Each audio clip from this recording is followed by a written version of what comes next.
حضرت علی المرتضیٰ فرماتے ہیں سیدہ فاطمہ نے کبھی مجھے کوئی کچھ کہا ہی نہیں، کبھی فرمائش ہی نہیں کی۔ ایک دن بیمار ہو گئی تو کہنے لگیں، میں قریب بیٹھا تو میں نے کہا فاطمہ زندگی میں تو نے کبھی کچھ نہیں مانگا، اور عزت والے باپ کی عزت والی بیٹی، میرا دل کرتا ہے کوئی فرمائش تو کرنا۔ تو حضرت فاطمہ کہنے لگی علی اگر ایک انار مل جائے نا، اگر ایک، میرا دل کر رہا ہے اگر ایک انار مل جائے، ایک انار مل جائے تو طبیعت چاہ رہی ہے انار کھانے کو۔ مولا علی شیر خدا فرماتے میں گیا ایک انار خریدا بازار سے، 1 دینار تھا میری جیب میں، انار خرید کے جب واپس پلٹا نا تو کہتے ایک بوڑھا شخص، ہونٹوں پہ کمزوری، آپ فرماتے ہیں میرے باپ دادا کی عمر کا، لڑکھڑاتے اس کے ہاتھ اور کہنے لگا علی میں بھوکا ہوں کئی دنوں کا۔ حضرت علی فرماتے ہیں میرے پاس بھی وہ 1 ہی دینار تھا جس کا انار آ گیا۔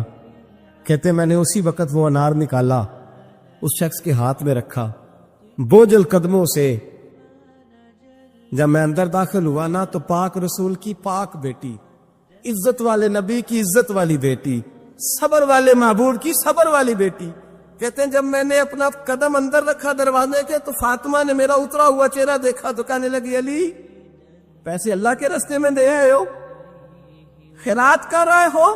حضرت شیر خدا رضی اللہ تعالیٰ عنہ فرماتے میں فاطمہ کی طرف دیکھا تو میں حیران ہو گیا۔ میں نے کہا فاطمہ تجھے؟ کہنے لگی مجھے یقین ہے آپ انار لینے گئے تھے، آپ نے خرید بھی لیا تھا، اور مجھے پتا ہے علی میرے ساتھ بے وفائی ہو ہی نہیں سکتی، یہ کسی سوالی نے مانگ لیا ہوگا، علی آ جا، مجھے انار کھانے سے وہ سکون نہیں ملا جو تو اللہ کے راستے میں دے آیا ہے تو سکون ملا، کھانے سے نہیں ملا جو تیرے دینے سے ملا ہے۔ مولا علی کہتے صبر کر کے میاں بیوی بیٹھ گئے تو دروازے پہ دستک ہوئی، ایتن اٹھ کے دروازے پہ گیا تو حضرت سلمان فارسی دروازے پہ کھڑے تھے، انہوں نے 9 انار مجھے دیے، کہنے لگے نبی پاک نے بھیجے ہیں، یہ 9 انار ہیں نبی پاک نے بھیجے ہیں۔ تو حضرت علی شیر خدا فرمانے لگے ہمارے نہیں کسی اور کے ہیں، ہمارے نہیں کسی پڑوسی کے ہیں، دائیں بائیں دیکھ لے، کہنے لگے نہیں تمہارے ہی ہیں، فرمانے لگے نہیں میرے ہوتے تو 10 ہوتے، اس لیے کہ اللہ فرماتا ہے من جاء بالحسنۃ فلہ عشر امثالھا، تم ایک نیکی کرو گے میں 10 کا اجر عطا کروں گا۔ فرمایا میرے ہوتے تو 10 پورے ہوتے، اللہ رسول نے بھیجا، اور میرا یقین کمزور ہو سکتا ہے، میرے ہوتے تو 10 ہوتے، یہ 9 ہے۔ حضرت سلمان فارسی نے جیب میں ہاتھ ڈالا، 10واں بھی نکالا، کہا علی تیرے 10 ہی تھے، میں تو تیرا امتحان لے رہا تھا، 10 ہی تھے تیرے، یقین کی دولت زنجیریں کاٹ دیتی، یقین کی دولت انسان کو نواز دیتی۔ جب تو لڑکھڑاتا ہوا آیا ہے، میرے نبی پاک نے فرمایا یوں نہ کہا کر کے یا اللہ چاہے تو دے چاہے تو نہ دے، جب مالک سے مانگ تو کہا کر یا اللہ تجھی سے مانگنا ہے، میں لے کے اٹھوں گا، تو مجھے دے گا، پر میں جتنا تیرا یقین کامل ہوگا اتنا ہی اللہ تجھے جھولی بھر کے عطا فرمائے گا۔ کمزور سا مسلمان، لڑکھڑاتا سا مسلمان دیکھتا ہوں کرتا ہوں، اور یہ بھی نہ دیکھا کریں بھائی ایمان یقین کو استقامت کے درجے پہ لے، یہ نہ دیکھا کریں کہ وہ کیسے دے گا، وہ کسی وسیلے کا محتاج نہیں ہے، وسیلے کو پسند کرتا ہے، پر وسیلے کا محتاج وہ بغیر وسیلے کے بھی دے دیتا ہے۔ ہر آدمی ماں باپ کے ذریعے پیدا ہوتا ہے، اگر پیدا کرنا چاہے تو جناب عیسیٰ کو بغیر باپ کے پیدا کر دیتا ہے۔ سوچ کو مسلمان کرو، اپنی زبان کو مسلمان کرو، اپنے کان کو مسلمان کرو، اپنی نظر کو مسلمان کرو، اپنی روح کو مسلمان کرو۔ 24 سال کی بیٹی کا اگر 4 سال کا بیٹا انتقال کر گیا، کسی نے جا کے کہا کہ بڑا ہی افسوس ہوا ہے تیرے بچے کا، تو ایمان نے اسے کتنا مضبوط کر دیا ہے، وہ کہتی ہے نہیں اللہ کی فصل ہے، پکی کاٹ لے تب بھی ٹھیک ہے، کچی کاٹ لے تب بھی ٹھیک ہے۔ اب یہ جو نظریہ ہے اس نے اسے جوان کر دیا ہے، مضبوط کر دیا ہے، توانا کر دیا، اس نے اس کے اندر ایک تبدیلی، اسلام سوچ کی تبدیلی کا نام ہے۔ اگر نظر بھی میلی رہے، زبان بھی گالی سے غیبت سے بھرپور رہے، دلوں میں حسد رہے، کینہ رہے، عداوت رہے، تو پھر من کے میلے اگر تن اجلا کر بھی لیں تو لوگوں کی نظر میں تو شاید وہ بن سنور جائیں، لیکن میرے نبی پاک نے فرمایا رب تو جب بھی دیکھتا ہے تیرا دل ہی دیکھتا ہے۔ ہم نہ ہم اپنے بوسیدہ جسموں پر رنگین کپڑے پہن کے نا مرے ہوئے من کا تن اجالا کر کے لوگوں کے سامنے آتے، دیکھ لو میں کتنا نیک پرہیزگار ہوں۔ او بھائی، نیکی اور پرہیزگاری کا تعلق دنیا داروں کے ساتھ نہیں ہے، نیکی اور پرہیزگاری کا تعلق اللہ رسول کے ساتھ۔ تو بتا تیرا رب رسول کے ساتھ وہ رشتہ کتنا مضبوط ہے۔ حضرت بایزید بستانی رحمت اللہ علیہ کا زمانہ مبارکہ تھا تو ایک یہودی اور مسلمان کا دوستانہ تھا، تو وہ یہودی سے وہ مسلمان دوست روز کہتا تو مسلمان ہو جا، وہ ٹال دیتا، کہتا چل یار ٹھیک ہے انشاءاللہ خیر ہو جائے گی، جس طرح انسان ٹال مٹول کرتا ہے نا اپنے جملوں میں وہ ٹالتا، وہ کہتا نہیں یار تو مسلمان ہو جا، تو میرے دین میں آ جا، میرا دوستانہ بھی ہے، پیار بھی ہے، تعلق بھی ہے، میں چاہتا ہوں مذہب بھی ایک ہو جائے، عقیدہ اور نظریہ بھی، تو مسلمان ہو جا۔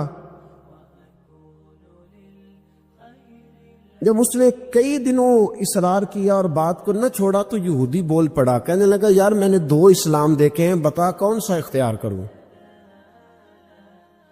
2 اسلام دیکھے، کہا 2 اسلام کون سے؟ کہنے لگا ایک اسلام وہ ہے جس پہ تو عمل کرتا ہے، اور ایک اسلام وہ ہے جس پہ حضرت بایزید بستامی عمل کرتے ہیں۔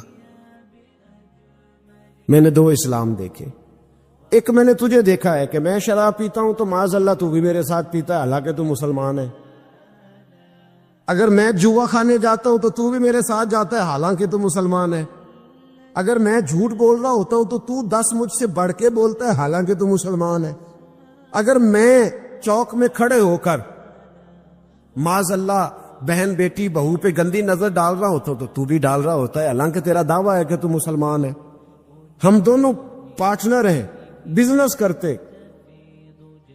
جہاں سے حرام کمائی میں کھاتا ہوں تو بھی وہیں سے کھاتا ہے حالانکہ تو مسلمان ہے۔ کہنے لگا ایک اسلام تیرا ہے اور ایک اسلام حضرت بایزید بستامی کا ہے، اس کی میں نے نظر کو بھی پاک دیکھا ہے، جسم کو بھی پاک دیکھا ہے، روح کو بھی پاک دیکھا ہے، مسلمان جائیں تو ان کو بھی اس کے پاس سکون ملتا ہے، بے ایمان چلے جائیں تو اللہ دولت ایمان عطا فرما دیتا ہے۔ ایک اسلام تیرا ہے، ایک اسلام حضرت بایزید کا ہے، تو بتا کون سا دین قبول کروں؟ اگر تو تیرے والا اسلام ہے تو پھر تو اس میں کوئی مسئلہ نہیں، کلمہ ہی ایک پڑھنا ہے، لا الہ الا اللہ محمد رسول اللہ صلی اللہ علیہ وسلم، باقی تو سارے کام وہی ہیں جو یہودیوں والے، عیسائیوں والے، کافروں والے، تو ٹھیک ہے پڑھا دے، پڑھ لیتا ہوں، ایک کلمے کا فرق ہے۔ اور اگر اسلام وہ ہے جو حضرت بایزید کا ہے تو پھر تو نہ میرے ساتھ گفتگو کر، پر حضرت بایزید کو کہے مجھے آ کے کہے، اس لیے کہ اگر اسلام وہ ہے جس کی حضرت بایزید جس پر عمل کرتے ہیں تو میں کل بھی کلمہ پڑھنے کو تیار ہوں، میں آج بھی کلمہ پڑھنے کو تیار۔ مسئلہ یہ بن گیا ہے کہ ہم بڑے تگڑے مسلمان ہیں، تگڑے، لیکن حال یہ ہے کہ رمضان میں جب سموسے بکتے ہیں نا، جو رمضان میں بھی سموسے بکتے ہیں، جس نے روزے رکھا ہوا ہے دکاندار نے، وہ بھی گندے تیل میں سموسے نکال رہا، گندے تیل۔ رمضان مبارک میں بھی جو پکوڑے بیچ رہا ہے نا، تو اس نے وہ والا بیسن خریدا ہے جو سب سے سستا ملتا ہے مسلمان۔ یہ نہیں سب اس کو کوئی بندہ کہہ دے تو مسلمان نہیں، تو گریبان سے پکڑ لے گا، گرا لے گا۔ جو چوک میں کھڑا ہے نا، چوک میں بچیوں کے اسکول سے چھٹی ہوئی ہے، کالج سے چھٹی ہوئی ہے، تو جو چوک میں کھڑا ہے اگر آپ اسے بے ایمان کہیں گے تو وہ آپ کو لٹا کے ڈنڈوں سے مارے گا، حالانکہ کھڑا چوک میں ہے، تاڑ رہا ہے مسلمانوں کی بہو بیٹی کو، پر آپ بات کرے وہ کہے گا سب سے بڑا مسلمان میں ہوں، تو کیا ہوتا ہے؟ ہمارے حکمران کہتے مولانا آپ ہم پہ فتویٰ دیتے، ایک بولتا ہے کہتا ہے میرے گھر میں تو خانہ کعبے کا غلاف پڑا ہوا ہے، ایک کہتا ہے میرے پاس تو مسجد نبوی شریف میں جو صفائی ہوئی تو وہاں سے انہوں نے جو ریاض الجنہ کا قلین اٹھایا وہ میرے پاس پڑا ہے۔ ایک پاکستان کا صدر ایسا بھی گزرا ہے، کہتا مجھ سے زیادہ نیک کون ہوگا، میں تو 6 دفعہ کعبے کے اندر گیا ہوں، یہ اعلان کرتے ہیں۔ او خدا کے بندے، کعبے کا غلاف پاس ہونا اگر ایمان کی علامت ہوتی تو کعبہ تو سارے کا سارا ابو جال کے پاس تھا۔ اگر مسجد نبوی کا قلین پاس ہونا علامت ایمان ہے تو عبداللہ بن ابی سلول جو منافقوں کا سردار تھا وہ تو 5 نمازیں نبی پاک کے پیچھے پڑھتا تھا، تو رہتا ہی ریاض الجنہ میں تھا۔ اور اگر خانہ کعبہ کے اندر جانا ایمان کی علامت ہے تو 360 بت تو بڑا زمانہ رہے ہی اندر ہیں، باہر آئے ہی نہیں. یہ کس قسم کا فلسفہ ہے ہمارا؟ ہم کس قسم کا انداز رکھتے ہیں؟ بھئی اسلام یہ ہے کہ تیرے اندر تبدیلی آئے، اسلام یہ ہے کہ تو کسی کو حقیر نہ جانے، اسلام یہ ہے کہ پھر صہیب اور بلال اور عمر ایک صف میں کھڑے نظر آئیں. اسلام یہ ہے کہ حضرت سیدنا ربیہ بن قعب رضی اللہ تعالیٰ عنہ، کالا رنگ، موٹے ہونٹ، چپٹی ناک، حضرت ربیہ بن قعب رضی اللہ تعالیٰ عنہ، بڑا خاندان نہیں، بڑی برادری نہیں، پڑھے لکھے نہیں، لیکن پھر اسلام اس کا نام ہے کہ نبی پاک کی وہ غلامی کرے اور حضور ان سے کہہ دے کہ جاؤ فلانے سردار سے کہہ دو جا کے کہ میں تیری بیٹی کا نکاح اپنے اس کالے رنگ کے غلام سے کرنا چاہتا ہوں. تو وہ غلام جا کے پیغام دے تو باپ اور ماں تو مہلت مانگے سوچنے کی اور کہیں شام کو بتائیں گے، اور بیٹی بول کے کہیں نہیں یہ کفر کا دور نہیں، یہ اسلام کا دور ہے. سوچیں بدل گئی ہیں، کوئی چھوٹا نہیں، کوئی بڑا نہیں، کوئی چودھری نہیں، کوئی کمی نہیں، سارے ایک ہیں. اور بیٹی بول کے کہے ابا جی میری فکر نہ کرو، اگر نبی پاک نے کالے رنگ کے حبشی غلام کا رشتہ بھیجا ہے تو آپ مجھ پر زیادہ مہربان نہیں، میرا رسول مجھ پر زیادہ مہربان ہے. آپ مجھے بھیجیں، میں اسی کے ساتھ نکاح کروں گی.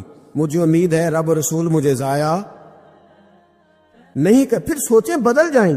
حضرت ربیہ کہتے ہیں میں وضو کراتا تھا رات کا، میرے نبی پاک نے فرمایا شادی کیوں نہیں کرتا؟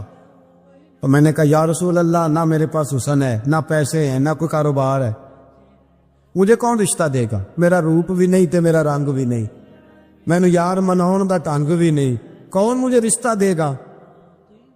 کہتے حضور خاموش ہو گئے. دوسرا دن آیا تو میں وضو کرانے پہنچا تو نبی پاک نے فرمایا شادی کیوں نہیں کرتا؟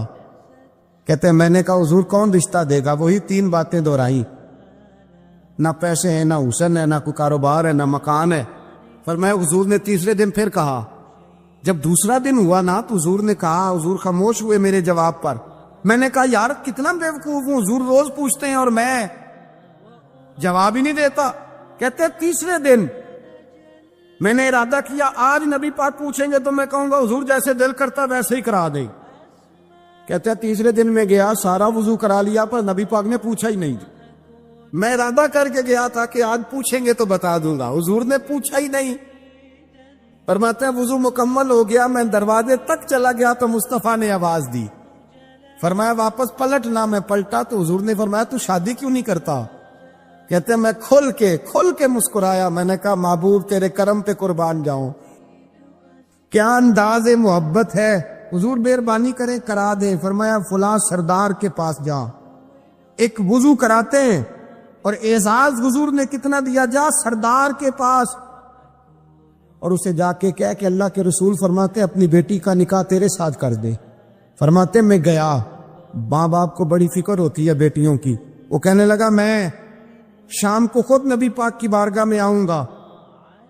کہتے میں باہر نکلنے لگا تو وہ بچی پردے کی اوٹ سے بولی، کہنے لگی غلام ٹھہر جا، ابا جی آپ کو میری فکر ہے، اماں جی میری فکر ہے، میری فکر نہ کریں اور یہ نہ دیکھیں آیا کون ہے، یہ دیکھیں بھیجا کس نے ہے. آپ مجھے حوالے کریں نبی پاک کے، حضور کے حوالے کریں، اللہ رسول مجھے کبھی ضائع نہیں کریں گے. حضرت ربیہ کہتے ہیں حضور نے میری شادی کا بندوبست کیا. حضرت بریدہ اسلمی سے کہا کہ تو اس کے لیے کھجور کی گٹھلی کے برابر سونا لا.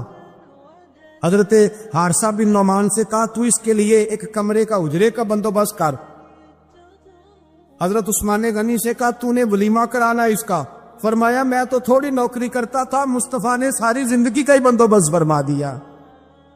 یہ مزدور کے ساتھ حضور کا انداز. پہلے میں نے شروع میں کہا کہ مزدور اس بات کو سمجھتا ہی نہیں کہ اس کا مقام کتنا، وہ اس بات کو جانتا ہی نہیں اللہ نے اسے اعزاز کتنا دیا ہے. ملت کا جوان سب سے پہلے تو کبھی کسی کی جیب کی طرف نہ دیکھے. اور یہ بات یاد رکھ لیں، درجنوں بزرگوں کے ارشادات کی روشنی میں ایک موٹی بات بیان کر رہا ہوں. توجہ ہے میری بات پر؟ جس کی توجہ دوسروں کی جیب پہ ہوتی ہے وہ رسوا ہو جاتا ہے. کاہل لوگ جو زندگی میں صرف ہاتھ پھیلانے کے عادی ہوتے ہیں، ان کے دامن میں سوائے رسوائی کے کچھ نہیں آتا، ان کے حصے میں سوائے بدنامی کے کچھ نہیں آتا. اور جو اپنی بازو کی قوت کے زور پر، اقبال کہتے ہیں اپنی دنیا آپ پیدا کر اگر زندوں میں ہے، سر آدم ہے ضمیر کل فقاں ہے زندگی، اپنے لیے خود جینا سیکھے، ملت کے لیے کچھ کرنا سیکھے، اپنی زندگی میں اللہ کے فیصلوں پر راضی ہونا سیکھے، راضی ہونا سیکھے۔ رب کریم کے فیصلوں پہ راضی ہونے کی عادت بنے گی تو ایمان مضبوط ہوگا، توکل مضبوط ہوگا، اللہ تبارک و تعالیٰ کی ذات پر بھروسہ مضبوط ہوگا، حضور کی غلامی میں پختگی آئے گی، شب و روز سکون کے ساتھ گزریں گے، زندگی اطمینان والی ہو جائے گی۔ بہت سارے لوگ ایسے ہوں گے جو آپ کو رزق کی نظر سے دیکھیں گے، شرط یہ ہے کہ یہ ارادہ کر لیں، یہ ذہن بنا لے کہ جو میرے حق میں بہتر تھا میرے رب نے مجھے عطا فرما دیا، اور جو اللہ نے مجھے نہیں نہ دیا وہ میرے حق میں بہتر نہیں تھا۔ تو جب انسان راضی بالرضا رہنے لگتا ہے نا، پھر وہ ہر روز نماز پڑھ کے تکلیف نہیں اسے ہوتی، پھر روز درود شریف پڑھ کے وہ یہ نہیں کہتا کہ چلو 2-4 چھٹیاں بھی کر لو، پھر روزانہ تلاوت کر کے اسے کہیں دقت محسوس نہیں ہوتی، چونکہ اب وہ چاہتا ہے کہ جس حال میں میرا رب رسول مجھے رکھیں گے، جو حکم دیں گے میں نے اس سے کوئی تنگی محسوس نہیں کرنی، میں نے اس کے مطابق چلنا۔ بندے اللہ سے راضی ہی نہیں راضی ہوتے۔ امام غزالی سے کسی نے پوچھا تھا، امام غزالی سے، کہ حضور اللہ کا بندے سے راضی ہونا کمال ہے یا بندے کا اللہ سے راضی ہونا کمال ہے؟ تو امام غزالی مسکرائے، فرمانے لگے رب تو بڑا ہی مہربان ہے، وہ تو بڑی جلدی راضی ہو جاتا ہے، وہ تو مسجد میں آ کے توبہ کرے تو اللہ راضی، کسی یتیم کے سر پہ ہاتھ پھیرو تو اللہ راضی، وہ تو کسی اندھے کو رستہ دکھایا تو اللہ راضی ہو گیا، وہ تو طوائف نے کتے کو پانی پلایا تو اللہ۔ امام صاحب فرمانے لگے یہ بندہ ہے جو اللہ سے راضی نہیں ہوتا، جس کے پاس اولاد نہیں وہ کہتا ہے چلو ایک بیٹی مل جائے تو میں راضی ہوں، بیٹی مل گئی تو کہتا ہے ایک بیٹا بھی ملے تو پھر راضی ہوں، پھر کہتا ہے یہ دونوں اچھی تعلیم حاصل کر لے تو پھر میں راضی ہوں، پھر کہتا ہے یہ بہت زیادہ پیسے کمائے تو پھر میں راضی ہوں۔ بہرحال راضی ہوتا، لیکن جو راضی ہو جاتا ہے نا، اللہ اکبر، جو اللہ سے راضی، سکھی بڑا رہتا ہے، سکون میں بڑا رہتا ہے، مطمئن بڑا رہتا ہے، جو سمجھ لیتا ہے نا کہ جو میرے رب نے بہتر سمجھا وہ میرے اللہ نے مجھے۔ میں کبھی کبھی سوچتا ہوں کہ یار حضرت بلال حبشی نے کوئی عہدہ نہیں مانگا ساری زندگی، انہوں نے نہیں کہا مجھے بھی ایک صوبے کا گورنر بناؤ میری بھی خدمات ہے، مجھے بھی وزیر خزانہ بناؤ میرا بھی کچھ بنتا ہے۔ ایک دفعہ نہیں کہا سیدنا بلال حبشی رضی اللہ تعالیٰ عنہ نے کہ میری بھی کوئی ڈیوٹی ایسی ہونی چاہیے کہ مجھے چلو سپہ سالار ہی بنا دیا جائے۔ ساری زندگی مسجد میں جھاڑو دیا تو اسی پہ راضی رہے، ساری زندگی محبوب کے مہمانوں کا لنگر پکایا تو اسی پہ راضی رہے، ساری زندگی میرے محبوب علیہ السلام کے بچوں کی نوکری کی تو اسی پہ راضی رہے، راضی بالرضا رہے۔ اور قرآن مجید نے ایک نیا انداز اختیار کیا سورہ مائدہ کے اندر، اس کی آیت نمبر 119 ہے۔ اللہ کریم نے فرمایا رضی اللہ عنہم ورضوا عنہ، صحابہ کی بات ہو رہی ہے، فرمایا وہ اللہ سے راضی ہے اور اللہ ان سے راضی ہے۔ حضرت سیدنا موسیٰ علیہ السلام نے عرض کی کوہ طور پہ جا کے، مولا میری قوم پوچھتی ہے کہ کوئی ایسا کام بتا جو ہم کریں تو ہم سے راضی ہو جائے۔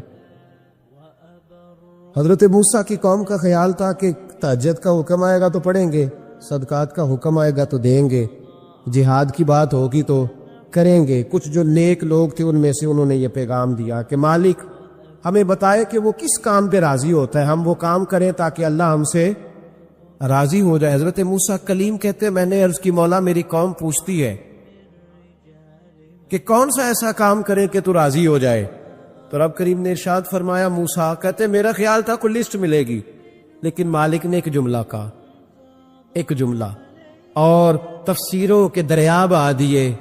عرش کے مالک نے فرمایا موسیٰ ان سے کہو جا کے کہ وہ مجھ سے راضی ہو جائے میں ان سے راضی ہو جاؤں گا، مجھ سے راضی ہو جائے۔ اگر تم راضی رہتے ہو کہ میرے مالک نے بہترین زندگی مجھے دی، پھر اس کا مطلب یہ ہے کہ تم صاحب ایمان ہو۔ ہمارے زمانے میں لوگوں کی وہ تکلیفیں، صبر نہیں ہے، سکون نہیں ہے، بے چینی سی ہے، بے قراری سی ہے، معاشرے میں ایک عجیب سی ہلچل ہے۔ ہر آدمی سمجھتا ہے کہ وہ سامنے والا جو شخص ہے نا وہ بڑا سکھی ہے، اور میں بڑی تکلیف دی. میں اکثر کہتا ہوں اپنے دوستوں کو، میں کہتا ہوں مجھے ایسے لگتا ہے جو سب سے اچھے ماں باپ تھے وہ اللہ نے مجھے عطا فرمایا.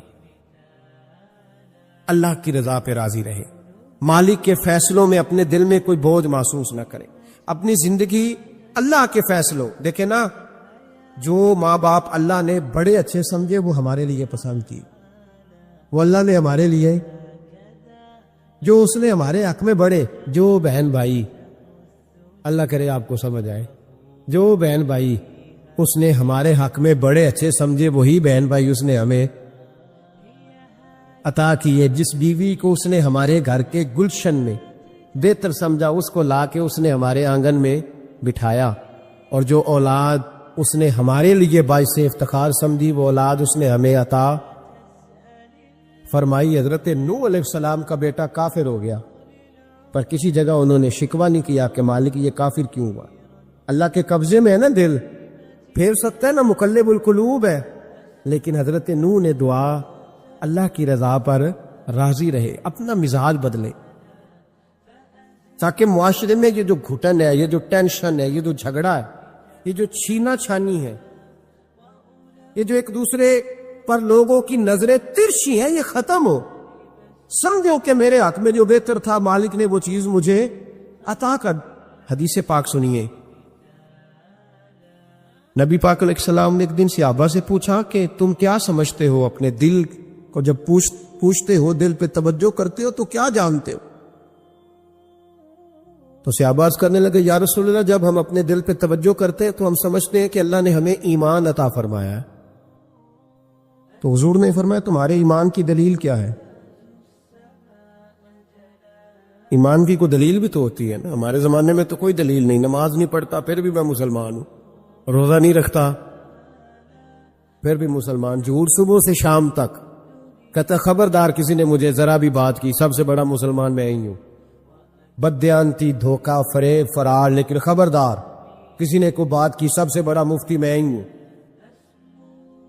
جرم سارے پائے جاتے ہیں. دلیل کیا ہے بھائی؟ اگر کسی دیکھیں نا، اگر درخت ہے تو دلیل یہ ہے کہ پھل بھی ہے، شاخیں بھی ہیں، لیکن تو صاحب ایمان ہے تو دلیل کیا ہے؟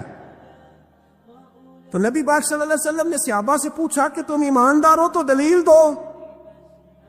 تو بڑے خوبصورت تھے میرے محبوب کے تیار کردہ لوگ.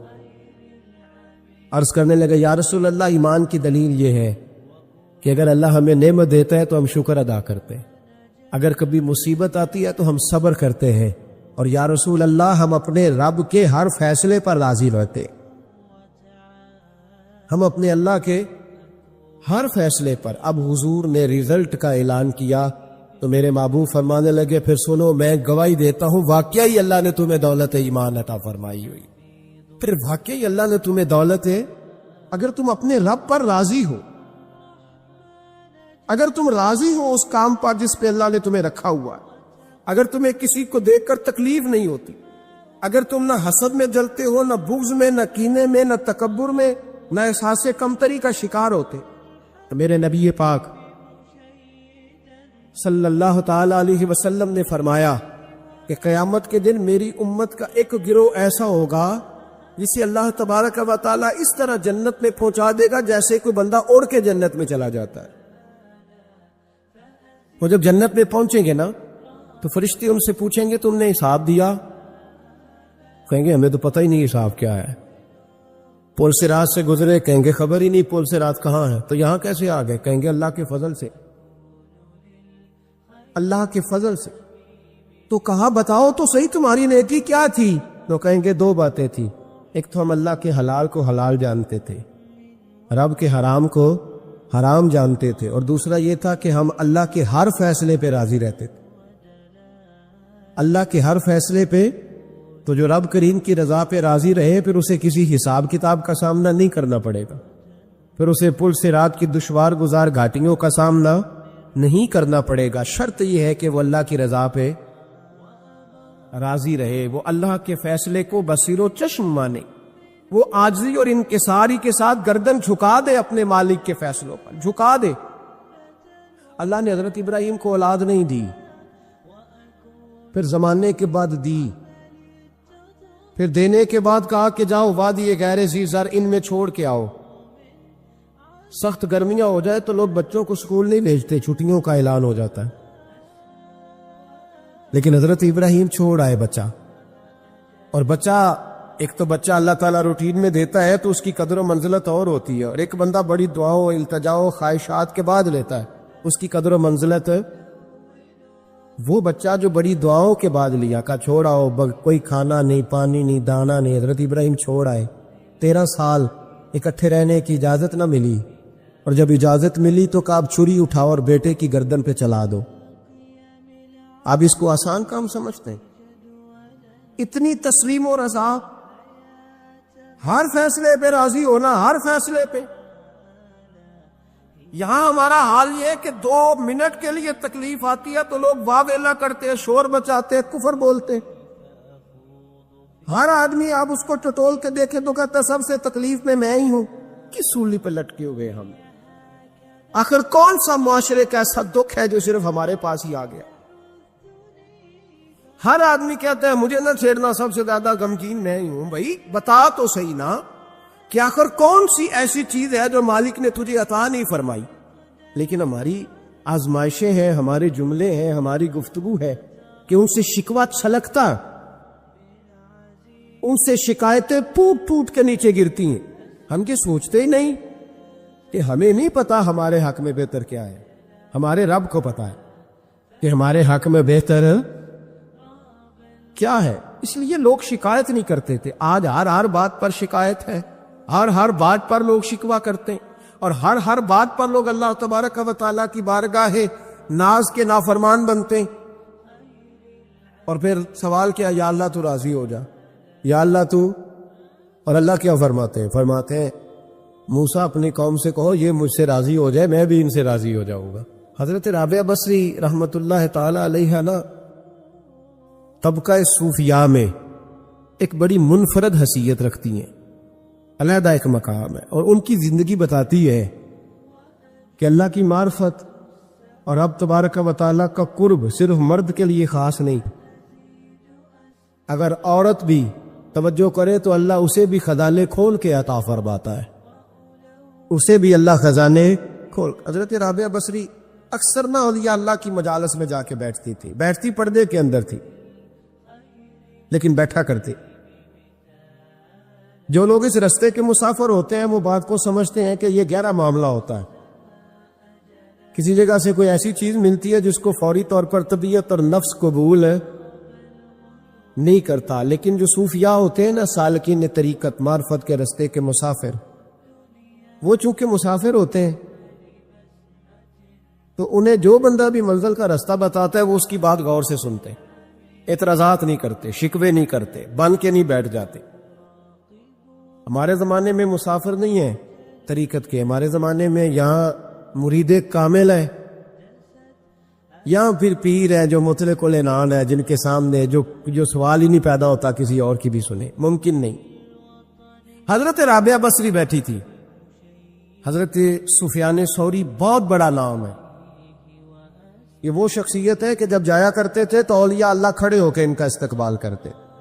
بغداد میں اتنا بڑا درجہ تھا ان کا. حضرت جعفر بن سلیمان بھی بیٹھے تھے، سفیان ثوری بھی بیٹھے. تو حضرت سفیان ثوری دعا مانگنے لگے. جناب رابعہ بصری پردے کے اندر بیٹھی ہوئی تھی، دعا مانگنے لگے، اے اللہ مجھ سے راضی ہو جا، اے اللہ مجھ سے راضی ہو جا، اے اللہ مجھ سے.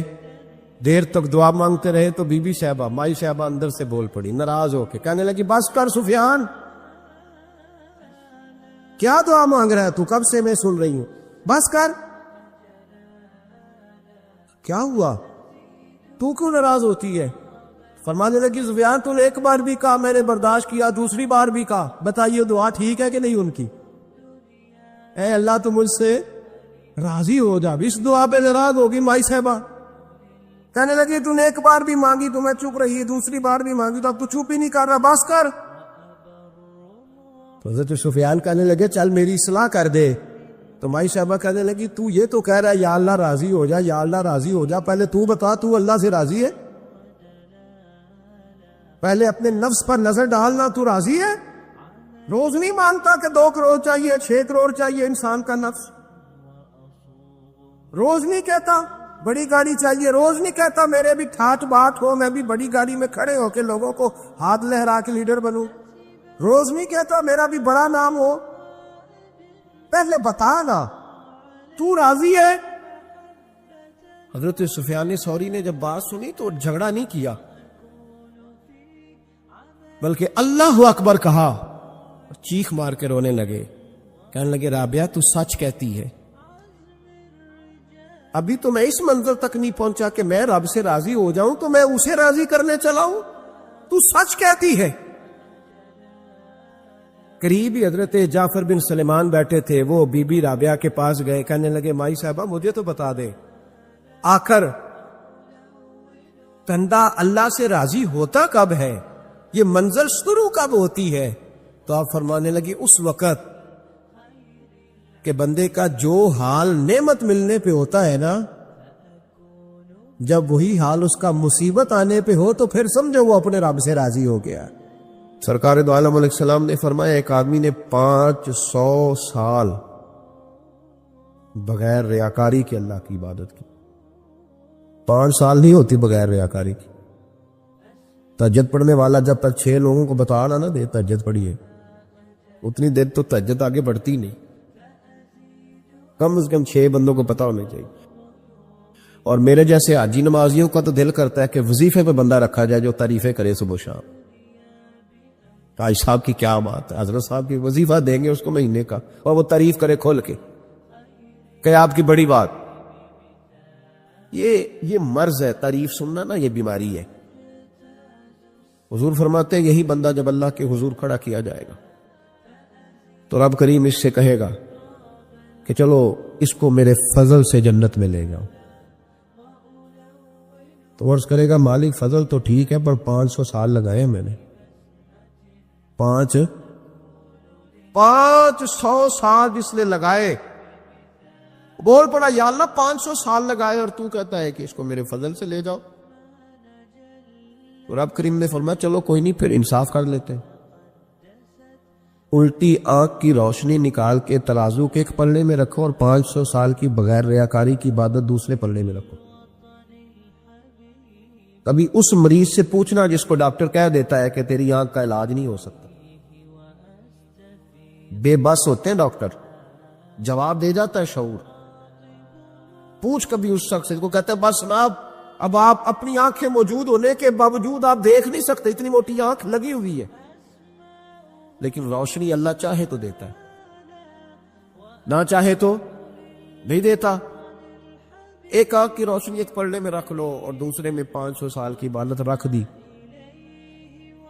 اللہ اکبر۔ تو رب کریم نے فرمایا اب تولو، جب تولی تو وہ عبادت تھوڑی تھی اور ایک نعمت زیادہ تھی۔ اللہ نے فرمایا یہ تو بھئی اس کو تو 500 سال دیے تھے، یہ تو ایک نعمت کا شکر نہیں ادا کر سکا، پکڑو اس کو دوزخ میں ڈالو۔ ایک کر کے کیا آیا ہے، پکڑو جہنم میں ڈالو اس کو، لے چلو۔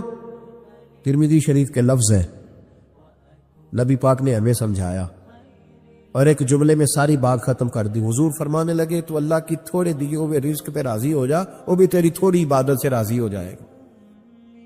اور اگر تیرا پروگرام ہے نا لمبی چوڑی جائیدادوں کا تو پھر سجدے بھی لمبے کر، پر لمبے کر میں تو بھی۔ یہ کیا بات ہوئی، آج اتنی دولت بڑھتی جاتی ہے عبادت سکڑتی جاتی ہے، وقت ہی نہیں، ٹائم ہی نہیں، یہ بڑھا۔ پھر تو جب دوزخ میں جانے لگا نا تو پھر خیال آیا، تو حضور فرماتے استغفار کرنے لگا، کہنے لگا اللہ میں بھول گیا تھا، اللہ مجھے غلطی لگ گئی، استغفار کر رہا۔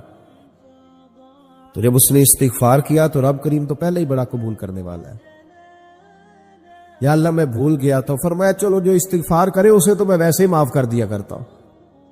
ایک صحابی چڑیا کے بچے اٹھا کے لے آئے، وہ چڑیا شکایت لے کے آئی اور حضور کے کندھے پہ بیٹھ کر شکایت کرنے لگی کہ حضور آپ کے صحابی نے میرے بچے اٹھا لیے۔ بات تو چڑیا کے بچوں کی ہو رہی تھی نا، تو رسول کریم فرمانے لگے اس کے بچے چھوڑ دو، اور پھر حضور فرمانے لگے دیکھو یہ چڑیا اپنے بچوں سے کتنا پیار کرتی ہے، جب چڑیا اتنا پیار کرتی ہے تو رب اپنے بندوں سے کتنا پیار کرتا ہو، اللہ کتنی رحمت والا ہوگا۔ یعنی ہر بات میں رسول کریم نا ہر بات میں اللہ کی رحمت کا ذکر. ایک جنگ کا موقع ہے تو صحابہ کرام علیہم رضوان فرماتے ہیں کہ دوران جنگ ایک عورت کا بچہ کھو گیا اور بچہ بھی دودھ پیتا تھا. دودھ پیتا بچہ کچھ دیر ملے نا تو ماں کی چھاتیوں میں دودھ جوش مارتا ہے. دودھ پیتا بچہ کھو گیا تو عورت دیوانوں کی طرح مجذوبوں کی طرح بچہ تلاش کرتی.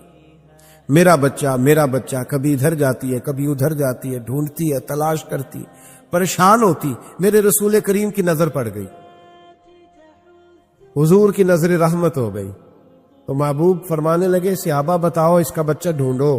ایک صحابی کہنے لگے حضور مجھے پتا ہے کہاں ہے, ابھی ملوا دیتا ہوں. تو حضور نے فرمایا یہ اپنے بچے سے کتنا پیار کرتی. عرض کی حضور نہ کوئی ماپ سکتا ہے, نہ کوئی تول سکتا ہے, نہ کوئی اندازہ کر سکتا ہے. حضور کی آنکھوں میں آنسو آ گئے. فرمایا ذرا ایک بات تو بتاؤ. یا رسول اللہ پوچھئے. فرمایا اگر اس کا بچہ اسے مل جائے تو یہ اسے آگ میں ڈالے گی؟ تو صحابہ عرض کرنے لگے حضور ہو ہی نہیں سکتا, یہ تو گرم ہوا نہیں لگنے دے گی. تو حضور فرمانے لگے میرا رب اس سے بہت بڑھ کر اپنے بندوں سے محبت کرنے والا اور اس سے بہت بڑھ کر اپنے بندوں پہ رحم کرنے والا ہے. وہ بھی چاہتا نہیں کہ اس کے بندے جہنم میں جائیں. امام غزالی نے بڑی خوبصورت روایت لکھی. حضرت ابو ہریرہ رضی اللہ تعالیٰ عنہ فرماتے ہیں کہ ہم لوگ بیٹھے تھے تو یکا یک ایک دیہاتی عرابی آیا, یکا یک اندر داخل ہوا. السلام علیکم کہا. بندہ بڑا سادہ تھا, یہ بھی نہیں پوچھا کہ باتیں کیا ہو رہی تھی, کوئی سوال جواب نہیں. سلام لینے کے فوراً بعد عرض کرتا یا رسول اللہ ایک مسئلہ پوچھنا تھا. کہتے ہم حیران ہو گئے کہ یار پہلے پوچھ تو لے, پہلے کیا بات ہو رہی, آتے ہی اپنی چھیڑ دی ہے. ایک مسئلہ پوچھنا تو حضور نے فرمایا پوچھو. عرض کرنے لگا حضور یہ بتائے قیامت والے دن حساب کس نے لینا ہے؟ تو محبوب مسکرائے, فرمایا بولے آدمی سادی سی بات ہے, حساب اللہ نے لینا ہے. کہتے وہ بات سن کے نا تو چل پڑا, جواب سن کے تو چل پڑا, رکا ہی نہیں. تو حضور نے فرمایا ٹھہر تو جا, پہلے تو آیا ہے, سلام لی ہے, بات بھی کوئی نہیں کرنے دی, دھڑام سے اندر داخل ہوا ہے اور سوال کا جواب لیا اور پھر تو نے تبصرہ ہی نہیں کیا تو نکل گیا ہے. یا رسول اللہ حکم کرے. فرمایا کیا پوچھ رہا تھا؟ حضور پوچھا ہے کہ حساب کون لے گا. تو حضور فرمانے لگے میں نے بتایا اللہ لے گا. تو بولا کیوں نہیں؟ کہنے لگا یا رسول اللہ بس اتنا ہی پتہ کرنا تھا, اگر اللہ نے حساب لینا ہے تو پھر ہم نے باچی جانا ہے انشاءاللہ. تا پھر باچی جانا ہے. تو حضور فرمانے لگے کس طرح؟ کہنے لگا یا رسول اللہ جب وہ کریم غالب آئے گا نا, جب اس کا غلبہ آئے گا تو وہ بڑا کریم ہے, اس نے معاف ہی کرنا ہے, اس نے معاف ہی کرنا ہے, اس نے کرم ہی کرنا ہے. عدل کرے تے تھر تھر کمبل, عدل کرے تے پھر تھر تھر کمبل, اچیاں شانہ والے تے فضل کرے تے بخشے جاون, میرے جائے منہ کالے. فرمایا اس نے معاف ہی کرنا ہے. حضرت ابو ہریرہ کہتے ہیں کہ حضور نے فرمایا ٹھیک ہے تو جا. وہ چلا گیا تو حضور رونے لگے.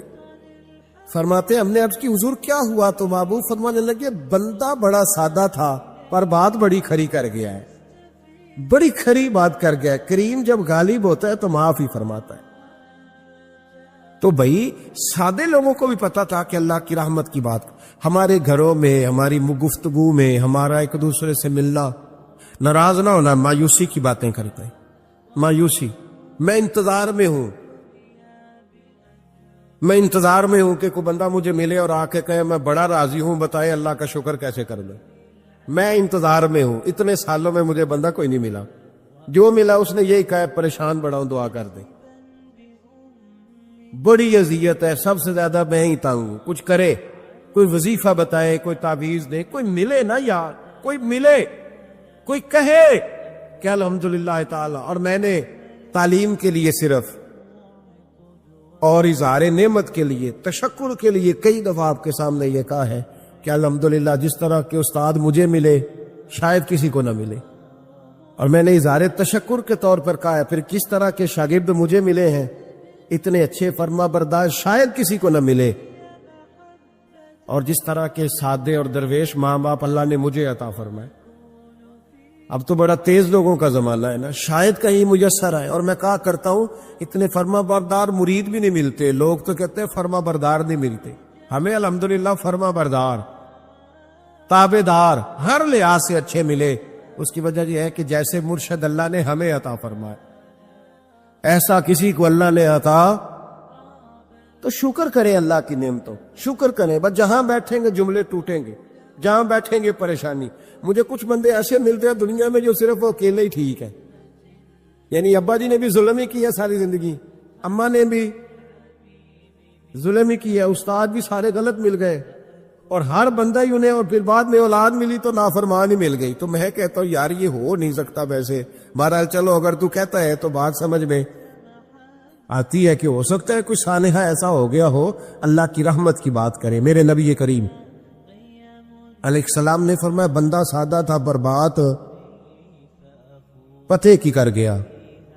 یہاں تک لکھا امام صفوری نے کہ قیامت کے دن اللہ ایک بندے کے لیے دوزخ کا حکم دے گا، بندہ جہنم کی طرف جا رہا ہے، فرشتے زنجیریں ڈال کے کھینچ کر لے جا رہے ہیں، بندہ جا رہا ہے دوزخ کی طرف، فرشتے کھینچتے ہیں تو پھر مڑ کے پیچھے دیکھتا ہے۔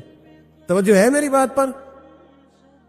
ادھر دیکھنا ذرا، وہ کئی دفعہ کسی کو کھینچتے ہیں نا تو مڑ مڑ کے پیچھے دیکھتا ہے۔ چلو آپ کو سمجھاتا ہوں، سمجھ آ جائے گی۔ وہ جب سکول جانے کو دل نہیں نہ کرتا تھا جی، انتے سی لیکچر دینے نا اپنے بچیاں نو، اور بڑا 1.5 گھنٹے کا، بچے ناراض نہ ہو جائے، جب وہ کبھی جس نلائق کا سکول جانے کو دل ہے اور اس کو کھینچتے تھے تو وہ پلٹ پلٹ کے پیچھے جاتا نہیں۔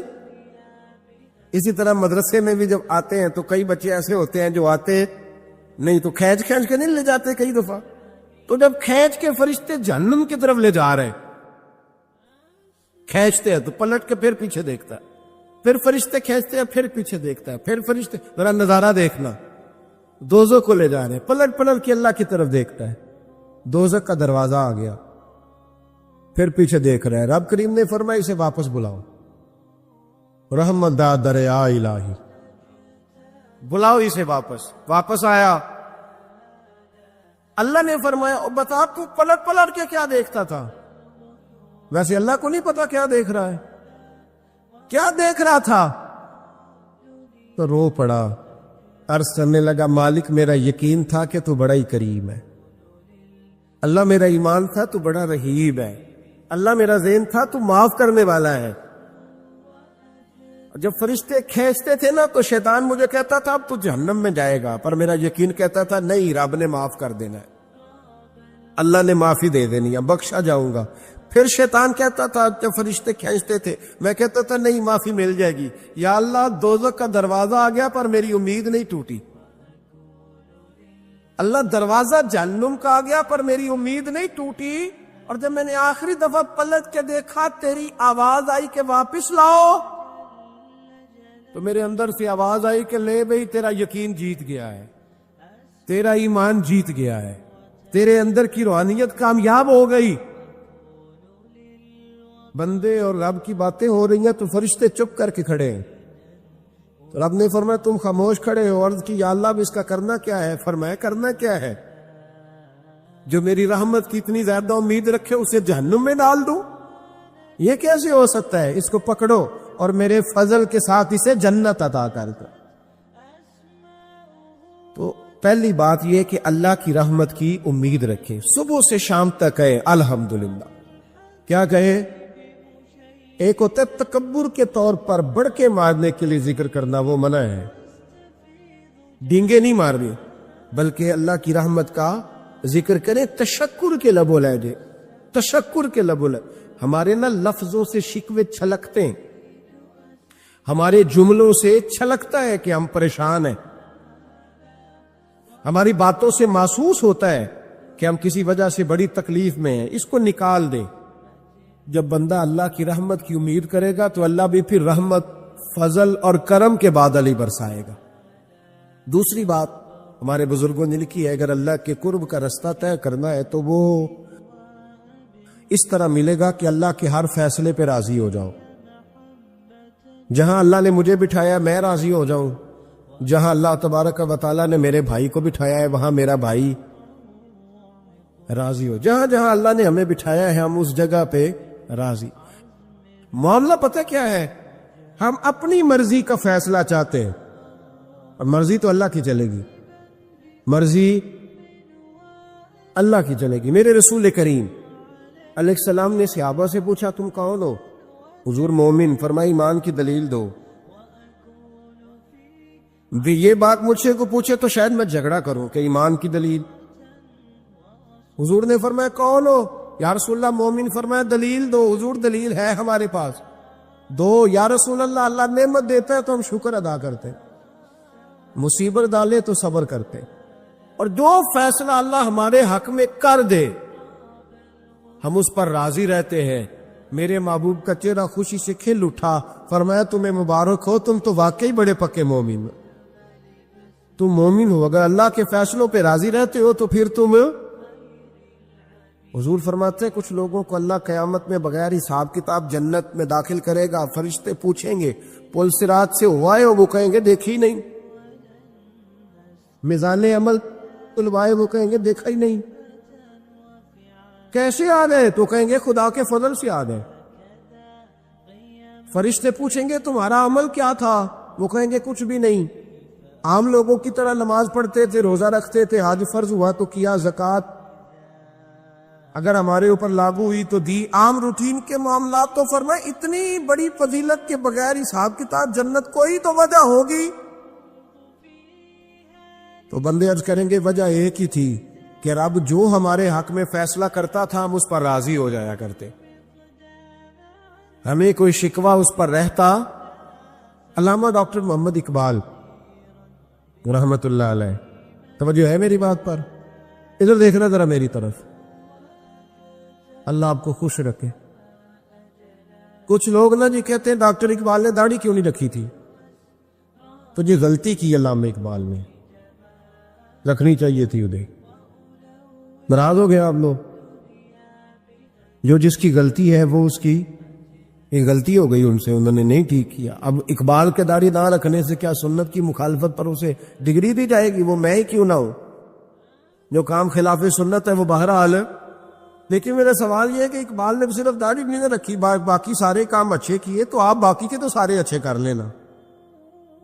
اقبال نے جو کام کیا، جو دین کا درد دیا، جو پیغام دیا، جو جد و جہد کی، اس کو تو سمجھ لو نا۔ مطلب صرف داڑھی پہ آ کے دلیل پکڑتے ہو۔ علامہ اقبال نے مکان بھی نہیں بنایا اپنا، کتنا بڑا آدمی ہے، کوئی جائیداد ہے اس کی؟ تسی بھی چھڈو مکان سارے۔ اقبال وہ دیکھے نا، بابے بلے شاہ کی لوگ مثال دے دیں کہ بابا صاحب مجذوب آدمی تھے، تو بابا صاحب کے حصے میں تو کئی مربع زمین آتی تھی، وہ بھی انہوں نے نہیں لی۔ ہمارا ملنگ روٹی کا اس کو پتا ہے، نوٹوں کا بھی پتا ہے کہ 5000 والا کون سا ہے، 100 والا کون سا ہے، باقی ٹائم وہ بابا بلے شاہ بن جاتا ہے۔ یہ کون سا سٹائل ہے کہ مرضی کی چیز آئی تو قابو کر لی؟ تو ڈاکٹر اقبال نے یہ درست کیا، لیکن اس کے باوجود ہمارا نظریہ ہے کہ اللہ اس کی یہ خطا معاف کرائے گا، پر بندہ بڑا باکمال تھا، یہ بڑی خوبی تھی، اور اس میں بھی کچھ حکمت ہوگی، کچھ باتیں ایسی انہوں نے لکھی ہیں بعض جگہوں پہ۔ لیکن اقبال کی جو معرفت ہے، جو حسن ہے، جو وقار ہے ان کے لب و لہجے میں، اس کا انکار کیا جا سکتا نہیں۔ لیکن اس کو ہم ڈیفینڈ بھی نہیں کرتے، جو کسی میں کوئی کمزوری ہے وہ بہرحال اس کی۔ وہ ایک سوال بڑا اٹھتا تھا، لوگ کہتے تھے کہ آپ روز داڑھی کی بات بھی کرتے ہیں اور علامہ اقبال کی بات بھی کرتے ہیں، تو میں نے آج اس کی وضاحت کر دی۔ حضرت مولا علی شیر خدا رضی اللہ تعالیٰ عنہ ارشاد فرماتے ہیں کہ ایک اعرابی نبی پاک صلی اللہ علیہ وسلم کی بارگاہ میں آیا اور اس نے بار بار سوال کیا، بار بار حضور سے سوال کرنے لگا۔ سرکار کی عادت تھی کہ جب آپ کی طبیعت مبارک، مزاج مبارک بڑا ٹھنڈا ہوتا تھا تو آپ سوالوں کے جواب دیتے، اور جب کوئی سوال کا جواب نہ دینا چاہتے تو خاموش ہو جاتے۔ لیکن اس نے بار بار اصرار کیا نا۔ یہ مجموع الزوائد میں حدیث موجود ہے، راوی ہے مولا علی شیر خدا۔ دیکھیں حضور کا نور دینے کا شوق کتنا ہے۔ نبی پاک صلی اللہ تعالی علیہ وسلم سے جب اس اعرابی نے بار بار سوال کیا نا، تو پھر حضور خود فرمانے لگے چل کر مانگ تو کیا مانگتا ہے۔ مولا علی فرماتے ہمیں بڑا رشک آیا، ہمیں بڑا ناز آیا، ہم نے کہا کیا بات ہے؟ حضور نے فرمایا مانگ کیا مانگتا ہے؟ اب یہ نبی پاک سے جنت مانگے گا، اور دنیا میں بیٹھے بیٹھے اپنے لیے جنت کی ٹکٹ بک کرا لے گا، اپنے لیے یہ جنت کے اندر بہترین محل اپنے لیے الاٹ کرا لے گا۔ لیکن بڑا ہی بولا تھا، میں کیا کروں، آج بھی اس طرح کے بولے بے شمار ہیں۔ عقیدت سے جاتے ہیں، کامل شیخ کے پاس جاتے ہیں، مانگتے کیا ہیں جا کے؟ دنیا کی دولت، یعنی کاروبار نہیں چلتا۔ یہ تو بات کسی سیٹ سے بھی کر لیتے تو اچھے کاروبار کا مشورہ دے دیتے۔ تم کسی درویش کے پاس گئے تھے تو اس سے مصطفیٰ کی نظر کرم مانگنی تھی، اس سے اللہ کی رحمت کا سوال کرنا، اس سے کہنا تھا کہ ایک خیر کی نظر ڈالی، انظرنا، یہ کہنا چاہیے تھا۔ یہاں کیا انداز ہے؟ عام دام برسرے مطلب۔ مولا علی شیر خدا فرماتے ہیں ہمارا خیال تھا جنت مانگے گا، پر بڑا بھولا آدمی تھا، کہنے لگا یا رسول اللہ صلی اللہ علیہ وسلم میں نے سفر کرنا ہے، مجھے سواری کے لیے ایک اونٹ دے دے۔ تو حضرت علی فرماتے ہیں ہمیں اس نے سوال تو کیا پر جو ہماری طبیعت تھی اس مطابق اس نے نہیں کیا، یعنی جس طرح کا دروازہ تھا اس طرح کی بھیک نہیں مانگی۔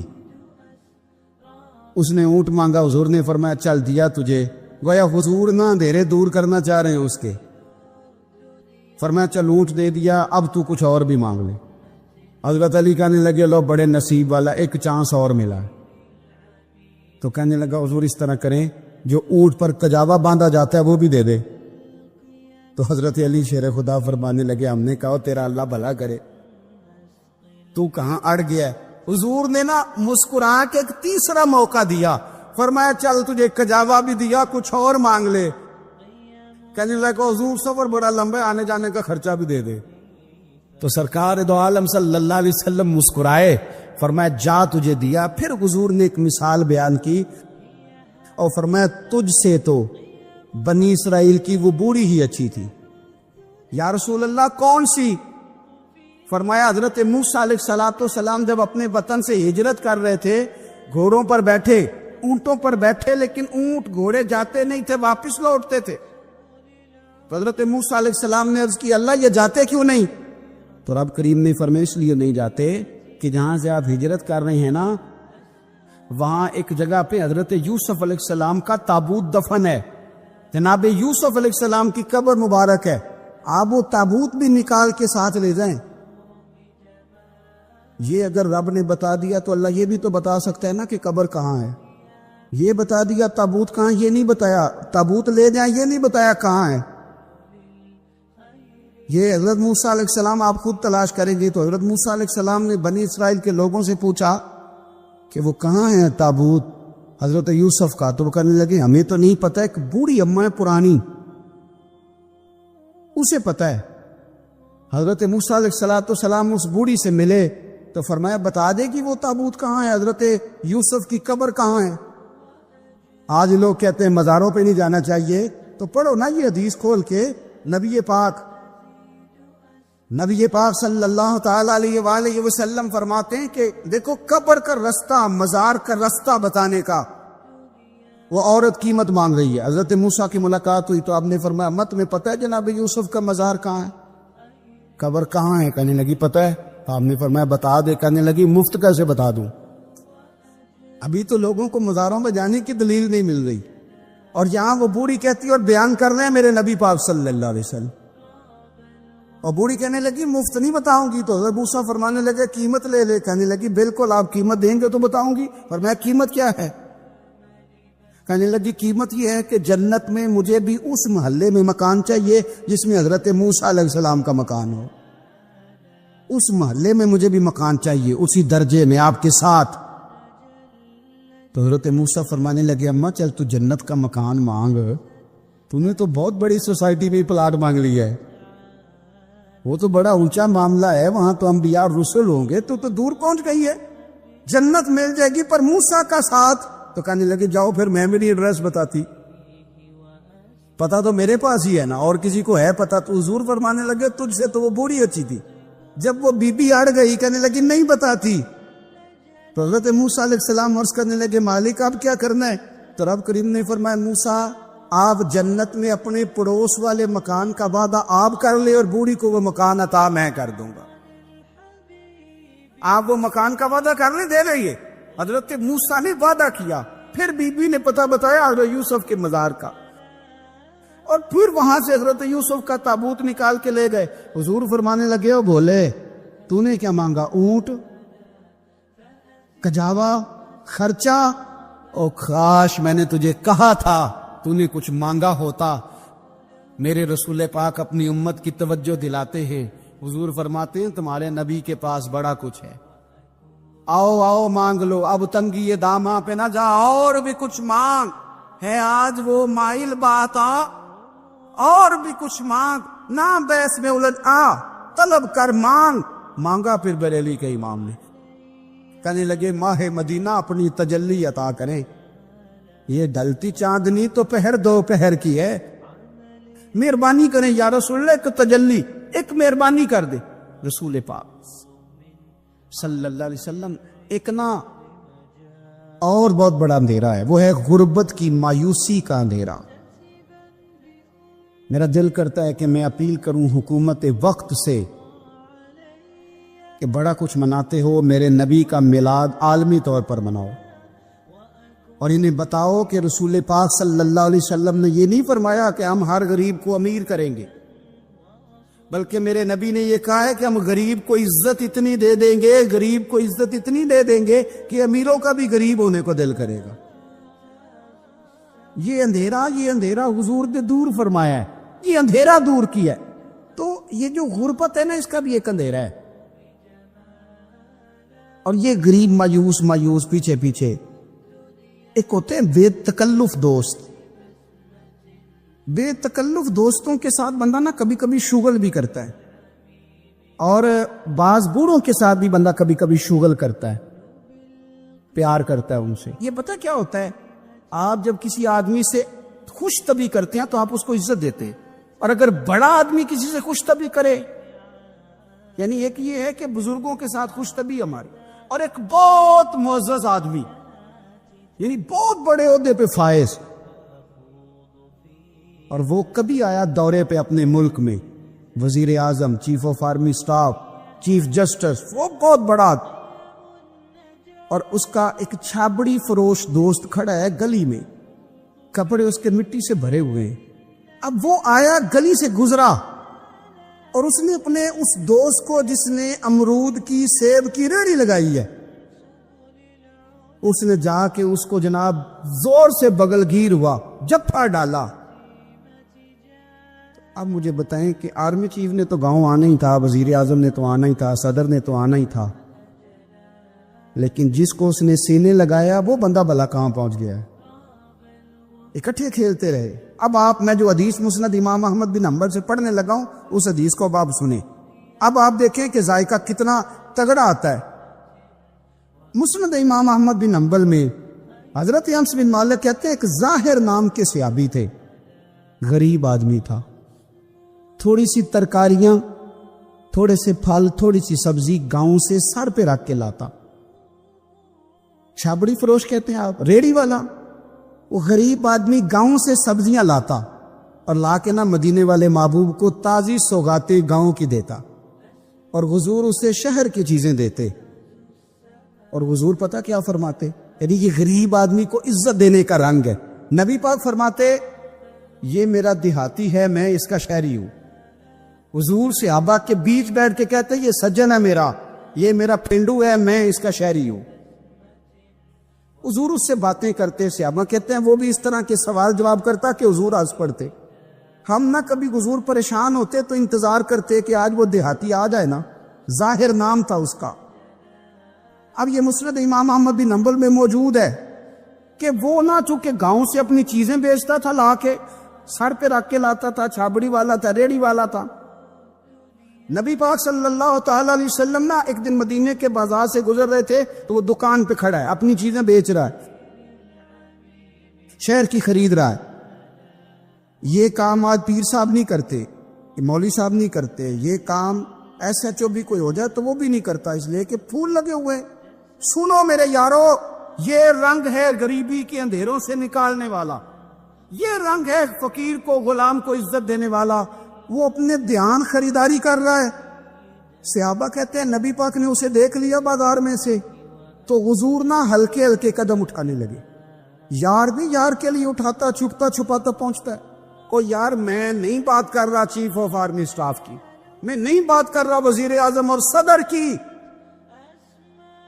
میں ملک کے صدر کی بات نہیں کر رہا، میں رسولوں کے امام کی بات کر رہا ہوں۔ میں رب کے نائب مطلق کی بات کر رہا ہوں، وہ فرشتے جن کا جلوہ دیکھنے کے لیے ترسیں اور اللہ کی بارگاہ میں عرض کریں کہ تیرا محبوب آ رہا ہے معراج پہ، تو 2 منٹ ملیں گے زیارت کے لیے؟ نبی صفے باندھ کے مسجد اقصی میں انتظار کریں۔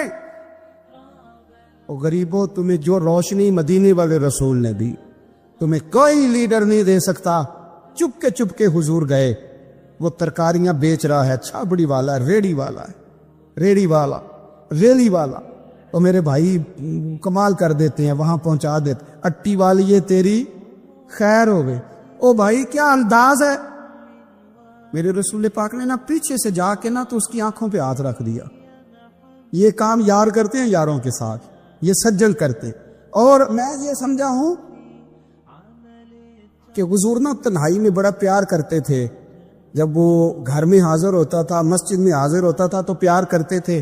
آج سونے نے سوچا کہ میں اس یاری کا بازار میں اعلان کروں، آج لوگوں کو پتا چلے کہ میری غریب سے دوستی ہے تو یہ چھپی ہوئی نہیں، آج چوک میں بازار میں اعلان ہونا چاہیے کہ میرا یہ غریب چھابڑی والا سجن ہے۔ حضور نے آنکھوں پہ ہاتھ رکھا اور ہاتھ رکھ کے فرمایا پہچان بھلا میں کون ہوں؟ نہیں، اپنی بولی سے گل کرنے۔ حضور فرمایا بوجھ ہاں بھلا میں کون ہاں؟ او بوجھ ہاں بھلا میں کون ہاں؟ حضور صلی اللہ علیہ وسلم نے فرمایا بتا، قربان جائیں۔ حضرت امس کہتے یوں لگتا ہے کہ فرشتے جمع ہو گئے اس وادی میں۔ اس نے نا اپنی کمر پیچھے کی اور حضور کے علم نشرہ کے سینے سے رگڑنے لگا، کہنے لگا سوڑیا تو جس گلی سے گزرے تو خوشبو نہیں مجھے تیرا ایڈریس بتاتی۔ حضور خوشبو بتا رہی ہے، میرے رسول ہیں۔ نبی پاک صلی اللہ تعالی علیہ وسلم نے نا ایک اور خوش طبی کی، یار سے شغل کر ایک اور خوش طبی کی نبی پاک۔ رنگ کالا، غربت کا یہ عالم کے اپنے سر پہ رکھ کے سودے بیچتا ہے، قربان جاؤں۔ نبی پاک صلی اللہ علیہ وسلم خوش طبی نہیں کرتے، خوش طبی لوگ ایک دوسرے سے۔ تو نبی پاک صلی اللہ علیہ وسلم نے بازو پکڑ کے کہا او بھائی میں نے یہ بندہ بیچنا ہے، کوئی خریدے گا؟ نرخ بازار محبت کا انوکھا ہو گیا، خود خریداروں میں شامل آ کے مولا ہو گیا، کوئی خریدے گا؟ حضرت امس کہتے ہیں ان باتوں پہ لوگ ہنس رہے تھے، مسکرا رہے تھے، لیکن پھر اس نے اس خریدنے کے جواب میں جو جملہ کہا تو سارے رو پڑے۔ نبی پاک نے جب کہا کوئی خریدے گا تو اس نے چہرہ پیچھے کیا، صرف چہرہ، رو کے کہنے لگا سونیا مجھے تو اپنا نام بھی نہیں لکھنا آتا، یہ تو بندہ نواز ہے تو کرم فرماتا ہے، مجھے تو نیڑے کوئی نہیں بٹھاتا، میرا نہ روپ ہے نہ رنگ ہے نہ شکل ہے نہ کوئی اور میرے پاس خوبی، مجھے کون خریدے گا؟ لوگ تو ملازم بھی رکھتے ہیں تو پڑھے لکھے اور سیانے رکھتے، مجھے کون خریدے گا؟ اب اس بات پہ جب لوگ روئے تو میرے نبی پاک نے یوں پکڑا، وہ کہندے نہیں میں تیرا سجن ہوں، تینوں کوئی پرواہ نہیں۔ نبی پاک نے یوں کندھا پکڑا اور اس کا رخ ٹیرا اور پھر سینے سے لگا، فرمایا چپ کر، یہ تو نہیں کیا کہا کہ مجھے کون خریدے گا؟ فرمایا تو رب رسول سے پیار کرتا ہے، بندوں کی نظر میں تیری قدر ہو نہ ہو، میرے رب کی نظر میں تیری بڑی قیمت ہے، بڑی قدر و قیمت ہے، بڑی قدر۔ جب تک بکے نہ تھے کوئی پوچھنا نہ تھا، تو نے تو خرید کر ہمیں انمول ہی کر دیا۔